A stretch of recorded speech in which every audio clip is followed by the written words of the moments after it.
perspectives and their decisions, to sort of start to move out of the conflict. And I provided some like case examples to walk them through the process, because I think, like I was saying earlier, it's a part of being human. Like there's nobody I know that doesn't have an internal conflict, right? And I have reached states where I've been like, wow, I don't have any internal conflicts at present. I feel really good about my life. And that's a really nice place to be. But like everything in life, it's cyclical.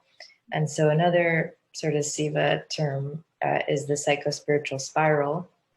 And I use that to teach, and it's in my book, on the emotional wellness chapter. But that's a place, that's a high point on the psychospiritual spiral, and it's usually then when some conflicts come in, and it could be, like you said, simply about, oh, I'm not eating very well, and I've been maybe drinking too much and having a little too much sweets or chocolate or whatever, and now my body's showing it.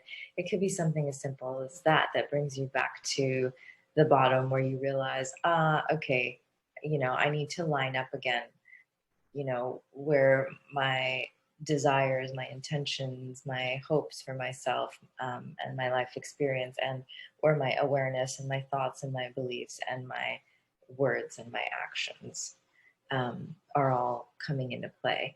Actually, there's a video on the website that's called Cultivating Congruency that kind of walks people through that whole alignment concept and like what it is with an example. And that's just open content.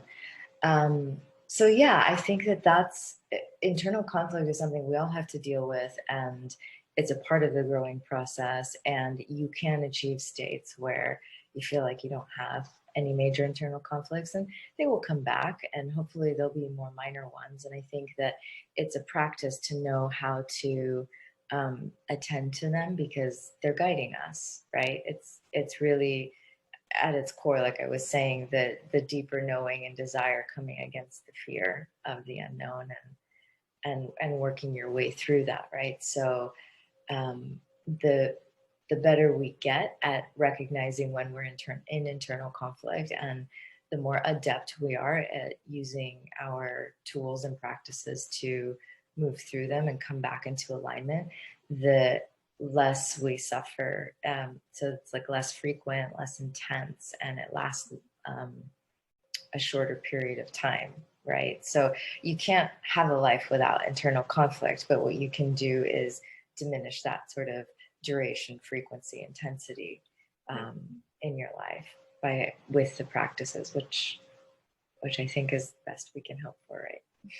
Yeah, no, I know one of my teachers, Rod Stryker, he has a quote like, if we resist learning our lessons in their gentler forms, life is more than prepared to teach you in forever ending hardship.